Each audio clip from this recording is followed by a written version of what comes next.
And welcome to the Bright Side. I am Pharmacist Ben. Thank you for joining us. We've got lines open for you at 844-236-6010. We'll get your calls in our next segment. At the bottom of the hour, we have Edwin Basso coming in to talk to us about business changes. There's going to be all kinds of business changes. People are going to have their temperatures taken, and there's not going to be a lot of people aren't going to be able to go to work unless they've been vaccinated. There's going to be all kinds of people are going to be separated. There's going to be all kinds of changes in business. There's going to be all kinds of changes everywhere, actually. We talked about that a little bit yesterday. I was reading about a new McDonald's that is going to be designed, or that's being designed to take social distancing into account. There's going to be arrows on the ground telling you where you can go and ways that you can walk. Today, by the way, in Denver, we have a mask mandate. Everybody has to wear a mask in a public space. There's going to be all kinds of craziness, and a lot of it's going to involve government intrusion, and a lot of it's going to involve Big Brother, and a lot of it is going to involve intrusion into your private life, into your health life, into your biology, into your biochemistry, from at work, from travel, from the government, in ways that were unimaginable just a mere few months ago. Big changes on the way. Edwin Basso is going to be in to talk about changes in business. That's at the bottom of the hour.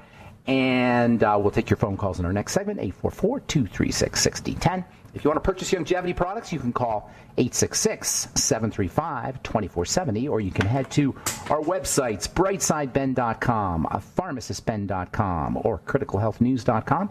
We've got all the longevity products, as well as a Join the Team Now link that you can click on if you want to sign up to join the Brightside Ben team.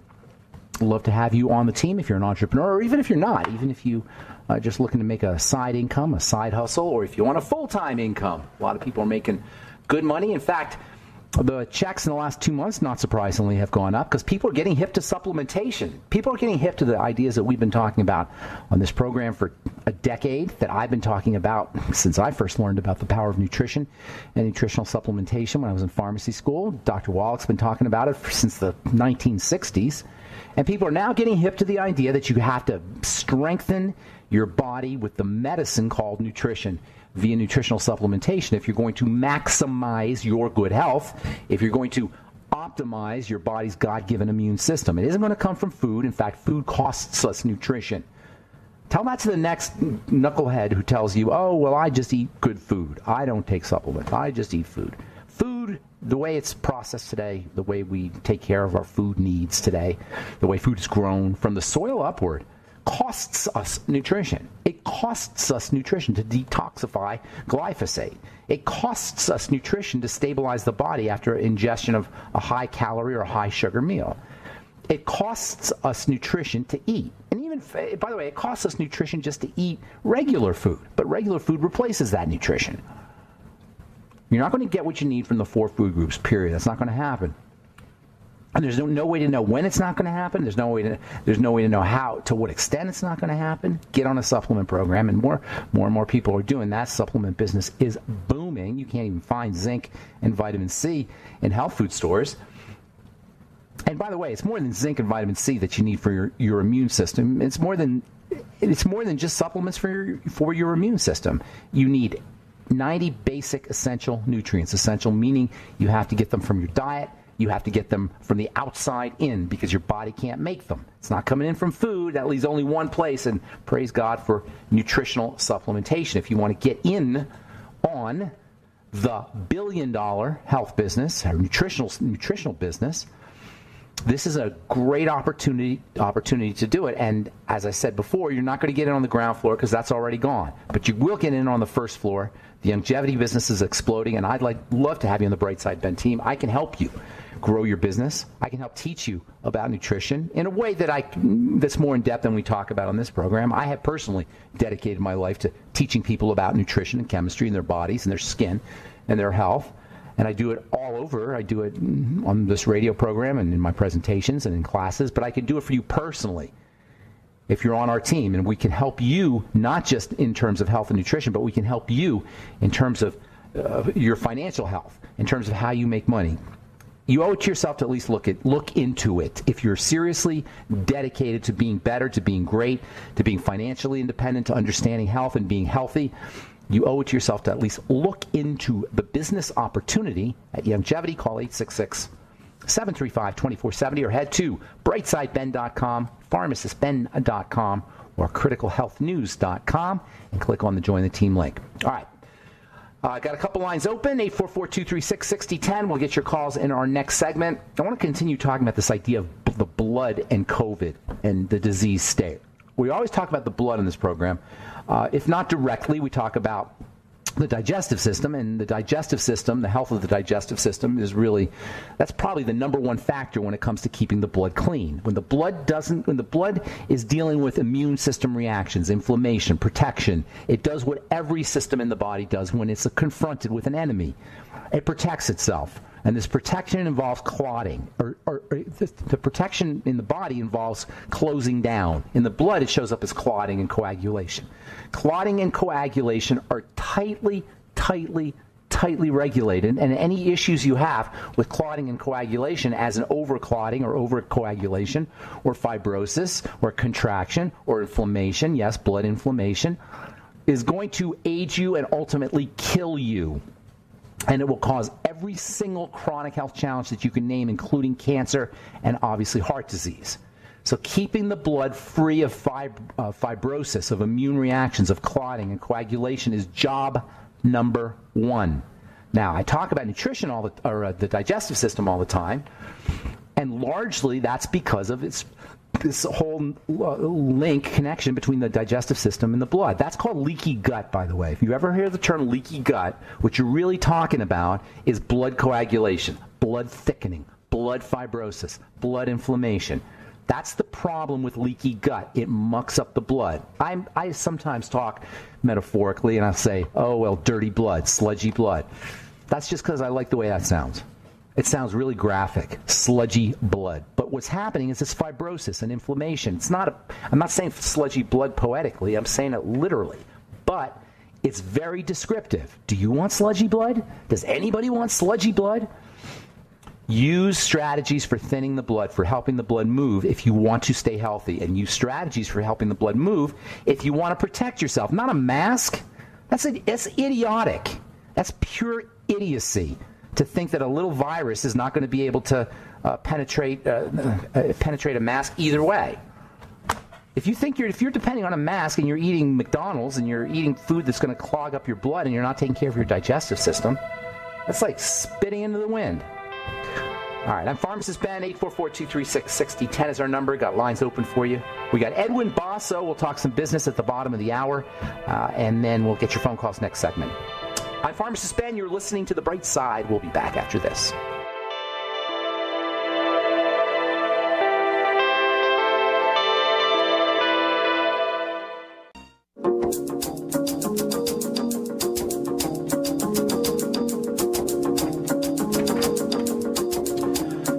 Okay, we are back on The Bright Side. I'm Pharmacist Ben. 844-236-6010 is our number. Got lines open for you. And we'll get your calls here in just a minute. If you want to purchase Youngevity products, go to brightsideben.com, pharmacistben.com, or criticalhealthnews.com. And if you want to sign up to join the Brightside Ben team, click on the Join the Team link at brightsideben.com, pharmacistben.com, or criticalhealthnews.com. And don't forget to take a look at our Truth Skin Health products at truthtreatments.com. We have Mother's Day specials, which if you order today, you'll be able to get by Mother's Day. Never any preservatives, fragrances, fillers, waxes, emulsifiers, water, silicone, oil, nothing your skin doesn't need or doesn't want in any of our Truth Skin Health products. 100% active and functional ingredients. Just check out the reviews if you're on the fence, if you think I'm kidding you or I'm just mindlessly promoting. We signed up, didn't sign up, we actually paid for a subscription to a review service that compiles reviews and collects reviews, and they're just crazy. I just got one today about the truth. Highly recommended. I love this stuff, especially the C-Balm and Retinol 1%. I will never be without these two products from here on out. My skin has never looked or felt better, which I'm not so sure is a good thing during this COVID-19 stuff because I can't stop touching my face. LOL. That's Nicole B. And we get these all the time, and they're all over the internet. So you can check them out at you can check out our products at truthtreatments.com, or you can check out the reviews at truthtreatments.com as well. Truthtreatments.com. Truthtreatments.com. All right, we'll get your calls just a second. I want to continue talking. Well, I'll probably talk about this tomorrow, too. The idea of blood clotting and blood coagulation and its link to disease. We've been talking, or we've in the past talked about the gender difference in disease. And when it comes to chronic diseases, women are much more at risk than men for pretty much all chronic degenerative diseases. One of the reasons is because estrogen is a clotting substance. Estrogen encourages blood clotting. That's why one of the major side effects of the birth control pill and hormone replacement therapy is blood clots, thromboses. And that's because estrogen is a clotting agent. It promotes clotting and promotes coagulation. So if you are dealing with a leaky gut issue, with a digestive issue, and you're a woman, it's more likely you're going to have a problem than a guy will because of this predisposition of the blood to clot under conditions of estrogen, or even worse, catechol, that is unprocessed, non-completely processed estrogen. So what does that tell you? Well, we do things to support the estrogen system, men or women. You can support the flow of blood. And by the way, I'm going to be talking about Fuchs Z and a couple other longevity products this Saturday morning. If you're in longevity, you might want to check out TomChenault.com. Tom is putting together a Zoom meeting with myself and Sanjeev Javia and Dr. Conaway and Richard Renton and Dr. Glidden and a few other folks. Each of us is going to talk for about 20 minutes on our favorite longevity products, one of which I'm going to talk about is the Fuchs Z, which is an amazing blood thinning product. This is one of the major benefits to Fuchs and algae in general, for that matter. Algae in general contain lots of ingredients, especially fatty ingredients, that support the movement of blood. Essential fatty acids, and essential fatty acids also are important for the estrogen system.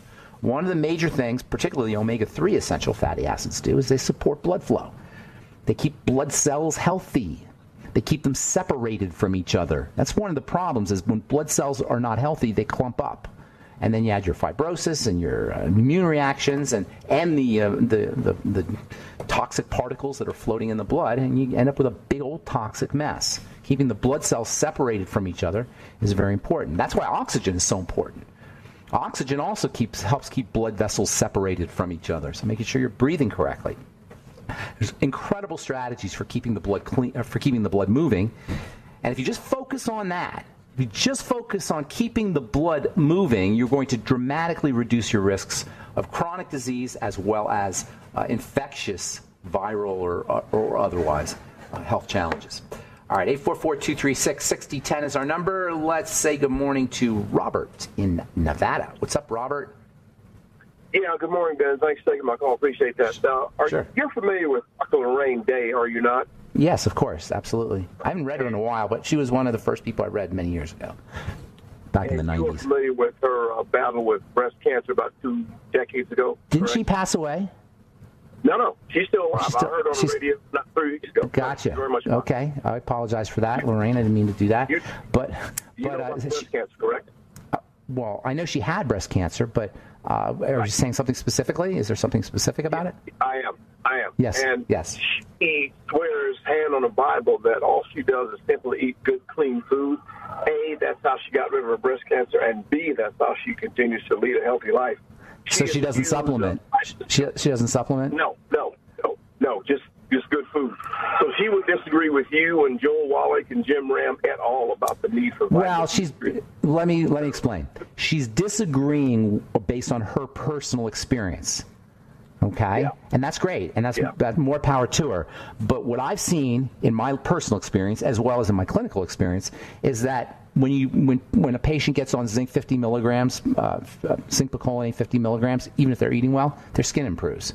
Or when they get on essential fatty acids and they're eating great and they have menstrual problems and they get on essential fatty acids, their menstrual issues improve. So I've seen that too.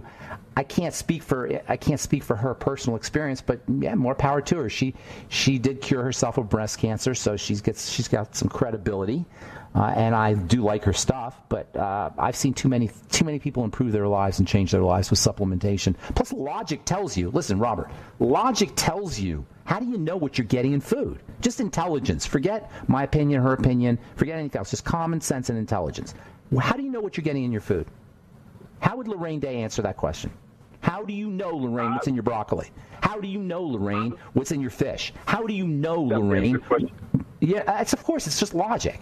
So she can have her own personal experience, and that's great, but logic dictates that that's not correct.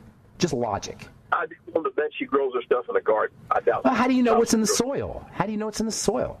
You know, did she test her soil? Maybe she did, and maybe she did. I don't know. But for most of us, we can't do that. So that's how I would respond to Lorraine. But I love Lorraine Day's stuff, absolutely. And anybody who cured themselves of breast cancer gets props. Yes. Oh, hell yeah. Oh, yeah. And I agree with you. Wearing masks is bonehead stupid. I mean, there's no really. way that really? Well, let's give everybody some vitamin C, Mayor Hancock, or whoever your mayor is, or governor is. Let's give everybody some vitamin C instead of having them wear a mask. That's absurd. Not only is it absurd, it's not healthy for a lot of reasons. I want to get a couple more calls in, Dave. Okay, so, Robert, I want to get to Dave here. Dave has something to say here. What's going on, Dave? How you doing? I'm doing good, Ben. See, I've heard you talk several times about ascorbic acid, and I heard your last interview with Cass Ingram. Yeah. And I heard another interview Peter Glidden did with a guy that said that whole food-based vitamin C is different than ascorbic acid. Whole food-based vitamin C is the best vitamin C there is. The problem with whole food vitamin C is you don't get enough of it. But it's absolutely, there's no questioning that whole food is the way to get your nutrients. There's no questioning that. And supplementation is the way I look at it, it's a necessary evil. You know, does that make sense, Dave? Yes. I want to be very clear. I totally agree. Whole foods is the way to go, always. There's no comparison. However, you just don't know. You know what I'm saying? It's an insurance supplement. If you take a full spectrum like tangy tangerine and all that, would you be getting a lot of what whole food vitamin C? You'll get a lot of them. A lot. It'll help. Hey, I got to go. Why don't you call back tomorrow? That's a very interesting topic. All right. I'm Pharmacist Ben. Got Edwin Basso coming up.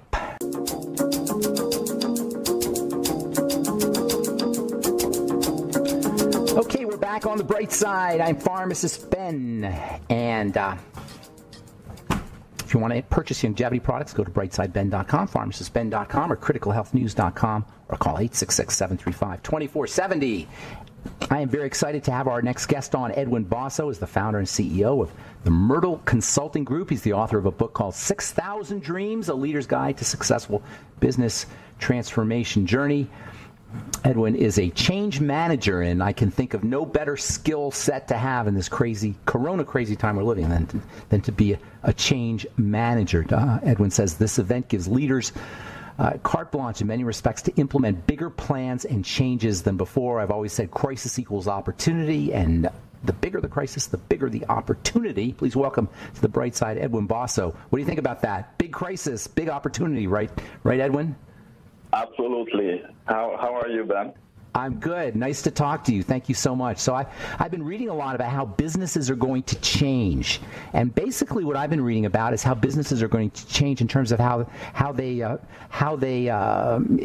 it impacts people's ability to communicate with each other, or people's relationships with each other. We'll say there's going to be more glass barriers, and people won't be shaking hands. I don't know if they'll be wearing masks or not, but everybody's temperature will be taken from temperature sensors in the ceiling. And tell us a little bit about what you think this COVID crisis is going to cause. What kind of changes it's going to cause? Well, I think there are two levels, obviously. The first level is how do we adapt to what's currently going on, and that's really what you're talking about, is what's the cost of really reopening the economy. So businesses are going to make small adjustments that play into concerns that customers or suppliers may have right now, so make these tweaks and adjustments. But there's a more long-term aspect of this, which is really the transformation that will come as a result of this. So as we go through the crisis, we will learn from how the crisis will impact us as businesses. But we also have an opportunity to leverage this to fix issues that we had even before the crisis. So I think we'll see wholesale transformations after this. So two levels: first, adapting, and then maybe something a little bit more in-depth. Okay, so you said a couple things that are really interesting. You said we're going to learn to leverage the changes in order to fix things that were wrong before, that were problems before. We can take advantage of this kind of crisis to create positive changes for long-standing issues. First of all, what are those long-standing issues that you see? And then second of all, how can we do that? How can we leverage this to fix those problems? So, you can look at this at two different levels, right? You can look at it as a society, but you can also look at it specifically as a business. So, basically, think about issues or challenges that you have as a business as rocks in a river. And as the water level, is lowered, which is really what a crisis does, the number of things that you were postponing or procrastinating on become obvious. So if you focus just on what the crisis does to you, then you will miss the opportunity to really impact those rocks. So you really have to go back and if you're a good leader, you probably are aware of some of those challenges that you were having before and that you were maybe struggling to get resources to address. So as the crisis passes and you start thinking about what did I learn during the crisis, you really, really want to incorporate some of these old challenges into the analysis. Now, the second part of your question is how do we deal with that? I think the first thing that you need to do is make sure that you have a real objective assessment of what the challenges are that you're trying to address. And, if you can't do that internally, get help to do it. But once you have that identified, then the process of actually addressing the change is the transformation process that I write about in the book. And it's a much longer term process. All right, so you said a couple things here. First of all, when you talk about rocks, are you talking about rocks in the individual business, or are you talking about rocks systemic to the business world in general, or is it both? More in the individual business, because the rocks in the individual business are a reaction of our reaction to what's happening in a broader scale. So examples could be that we have operating equipment that is not performing as well as it should. For example, we decided to live with that because the brand of the product that we sell was so good that we were able to pass those costs on to the customers. And now the crisis has highlighted the situation. As we go back to try and fix things, let's not just focus on what the crisis has done, but let's go back and think about those operating issues that we're having before. Because the effort of doing a transformation is going to be an effort that's important enough that you're better off putting as much as possible into the scope of what you're going to address. So in other words, if you had a lot of fat that you could carry and pass it on to the customer, so to speak, this is going to give you an opportunity to become leaner and meaner, to eliminate the fat, to become a more efficient company. Absolutely. You could also imagine then situations where you had things as a leader that you knew you needed to do, but you were struggling to get buy-in for the owners or from the boss. And now you're going to get into a situation where somebody's going to ask you, hey, Ben, how do we get ourselves out of this? And I think it's your opportunity as a leader to not only talk about what the crisis does, but also to lump into it the things that you thought needed to be done to make the business bigger and stronger than it was before. And I think that's the point about, with crisis comes opportunity. I think if we all come out of this just focusing on fixing the crisis, then we will have missed an opportunity. I think it's not just the crisis, but how do we become better as a result of this? That's awesome. I love the way you said that. Now, what strikes me is this isn't just for like your typical, stereotypical business, but it's also for any organization. It could be for a family, or it could be for even just a man-woman relationship, a husband-wife relationship, don't you think? Absolutely. It could be for a family. I think that some of us that had kids come back from college, we will have spent a good 8 weeks of having dinners. There's no sports, there's nothing, so we will have had dinner as a family. We will have relearned to know each other. So once we come out of this, we need to take stock of all of that and say, okay, you know what? How do we build on this? How do we build on this and become stronger as a family? How do we build on this now that we can't go to the restaurant every day? How do we build on this and eat healthier as a family, et cetera? So there will be a lot of impact individually as well. Now, you say, when you talk about leveraging it, the actual way that you leverage the crisis, if you will, you say you assess and then you change, correct? First you have to assess and then you have to change. Do you have strategies for simplifying the assessment process, which can be a little bit complicated, especially if you have a complex business or you have a business with a lot of working parts? And then I want to get into some specifics about how you change, how you actually expedite change. We're talking to Edwin Basso. We've got to take a commercial break. Edwin will answer when we come back. We're talking to Edwin Basso, CEO of Myrtle Consulting Groups and the author of a book, 6,000 Dreams, The Leader's Guide to a Successful Business Transformation Journey. Edwin has got some interesting takes on this COVID crisis. Crisis equals opportunity, and the bigger the crisis, the bigger the opportunity. We'll be back with Edwin Basso on the bright side right after this. Don't go away.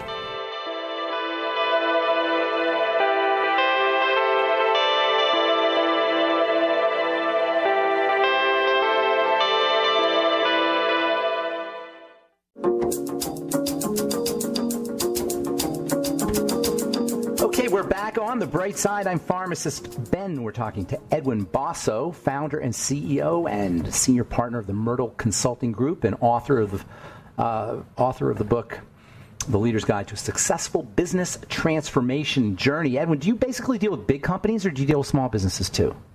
Mostly with large corporations. Got it. Okay. So anything, $200 million in revenue and above. Okay, got it. Now, there's not a lot of people who have $200 million companies. That's kind of a rarefied space there, if you will. But I think everything you're talking about is applicable to organizations in general and systems in general, relationships in general. So you said you were talking about leveraging. I love that word, leverage, too, by the way. And you were talking about leveraging the crisis, and you said that there were a couple things you had to do. You had to assess the problem, and then you had to expedite the change. So first of all, let's talk about assessment. It seems to me like that could be a little bit more complicated than it sounds, correct? Well, yes, absolutely. So what does it entail? Well, so the first thing I think that we need to understand is that the crisis brings opportunities, but if we focus on the crisis, we will miss opportunity. And here's what I mean with that. The assessment process needs to start with really not so much what the crisis did to me, but more visualizing where you want to be as an organization, regardless of size. Where do I want to be? Just visualize that first. Then go back to where I am today, or what's my assessment of where I am, which is what are the issues that are preventing me from being where I want to be. Once you have the two identified, then you start working on the path towards that. And that's really where you have to answer the question, which problem am I trying to solve? If you can figure out a way to get to that question, which problem am I trying to solve, then it gives you a much more structured path to work down specific challenges that you can go and resolve. And those challenges then become the scope of your implementation or of your change program. Does that make sense?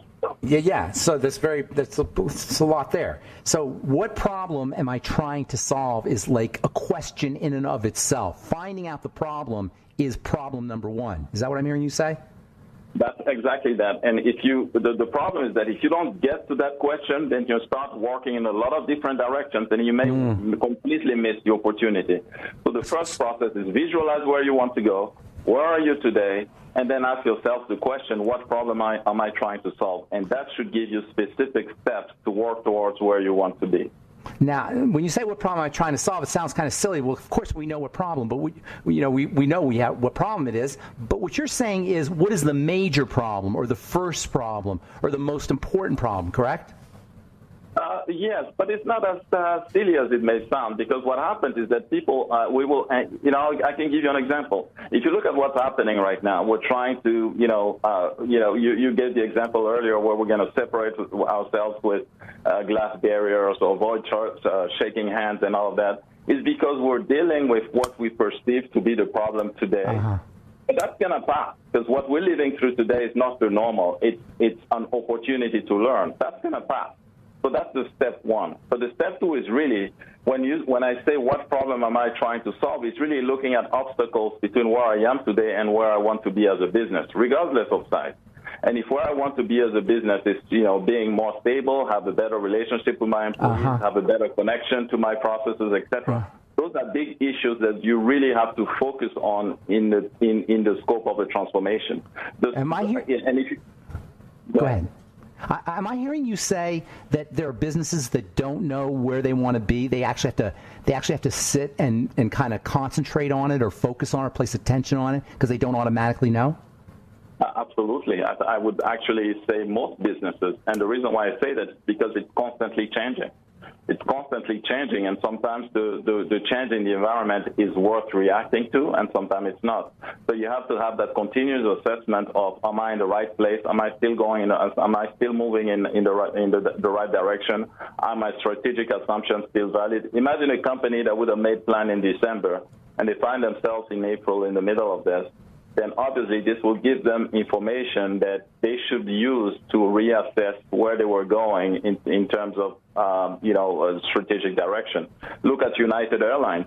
A few months ago, in December, they were doing very well and presenting great results, and now today they're talking about laying off people. So the environment changes. So as a business and as a leader, you constantly have to reassess, and sometimes you have to change and adapt, and sometimes you just keep going with the direction that you're in. Now, you don't need a crisis necessarily to do this, but a crisis really comes in handy. Rahm Emanuel said, we should never let a good crisis go to waste. I don't know if you remember that quote. And that's I don't think it didn't get, that saying didn't have this, when it made the press, it kind of antagonized a lot of people. But what he meant is that crisis leads you to these ability to make changes. But you don't need a crisis. You could do them anyway, correct? That's correct. You don't need a crisis, but what the crisis does is to highlight the sense of urgency for everyone, so you don't have to convince everybody to move along with you. So it gives you an opportunity to tell people, if you follow me, things will be better. And because in times of crisis, what happens is people are looking for leadership. And if you're well-intentioned, and if you bring structure, if you bring vision, I think it's a lot easier to move people along than when you don't have a crisis, because when you don't have a crisis, you actually have to work very hard to get people out of their comfort zone. Think about somebody that is overweight but that doesn't have any health problems versus somebody that is overweight and the doctor tells them, hey, you have some blood pressure problems, you have to do something about it. That all of a sudden creates an extra incentive because he doesn't need to be convinced at that point that there's a risk to his or her health. So it's a little bit similar. Yeah, a crisis isn't necessarily a bad thing because crisis just means crossroads. It means a decision-making point. We tend to, because we don't like making decisions, we like inertia, body in motion tends to stay in motion. We think crises are really bad. But the word crisis just means you have a choice. You can go left or you can go right. You're at the crossroads, at the cross. Well, absolutely, but there's still the cost of the crisis that you cannot ignore, right? Because it obviously has a negative toll. Yeah. I think a good example is the Second World War, when you think about the pain that it caused, but at the same time, a lot of technological advances came as a result of that war. So it's always a little bit of both. Yeah. But now everything. And I think the point is really where you really lose is when you have a crisis and you completely miss the opportunity. I think that's the lose-lose scenario. Yeah. Never let a good crisis go to waste, as Rahm Emanuel said. But everything you're saying strikes me as being important for an individual, too. How you live your life individual, right? You want to reassess and you want to see where you're at and you want to compare yourself to where you're at to where you want to be and what's missing or what you need to do to get to that place. All those things you're talking about for corporation, right? For living a great life. Do you use them? Do you find yourself using your strategies in your personal life, your business strategies for yourself personally? Absolutely. It is actually, interestingly enough, if you look at Chapter 5 in 6,000 Dreams, it's really about that. It's about how similar organizations behave, how similar the individual behavior and organization behavior are. They are really similar. Organizations are born, they live, they die, they marry, they divorce, they have crisis. It's exactly similar. So a lot of those things are transferable. Yeah, and human beings are organized. They're organisms. So they have that same, there's a leader in a human being, there's a follower in a human being, there's a doer in a human being, there's a listener in we're a composite of all of these factors that are analogous to positions in a business, no? Absolutely. Absolutely. Yes. So, that's one of the reasons why I personally love business so much, is because there's so much in business skills that apply to individual skills and to living skills. And it's like a way of becoming a better person to involve yourself in these kinds of things, organizations, large organizations where you're trying to accomplish a goal. Gosh, that was very edifying there, Edwin Basso. Real last question for you. What do you mean by visualizing? Are you actually talking about, like, picturing your mind? You're talking about talking about it? You're talking about writing? What are you talking about? What does that mean exactly? Visualizing is picturing in your mind, but I think the most important aspect of visualizing is doing what psychologists refer to as cognitive reframing, is to be able to have an unobstructed vision of where you want to go. Because once you start introducing too much of reality, then you stop dreaming. So you have to be able to visualize an ideal. Visualize, as an individual, you could visualize where you want to be in a few years. And if you can open your mind and visualize that, then it opens up a sea of possibilities for you. But if you start thinking, this will never happen, etc., then it blocks that vision. So that's what I mean with visualizing. For an individual, for a business, is exactly the same. Where do we want to be? What do we want to be in the market? How do we want our relationship with our employees to be? That's what I mean with visualizing. I love it. Edwin Basso, thank you so much. MyrtleGroup.com is the website. The book is 6,000 Dreams, The Leader's Guide to a Successful Business Transformation Journey. Thanks so much, Edwin. Best of luck to you. Stay well. I'm Pharmacist Ben. Thanks for listening to The Bright Side. Have yourselves a wonderful, beautiful, awesome, spectacular day. We'll talk to y'all later, folks. Bye for now.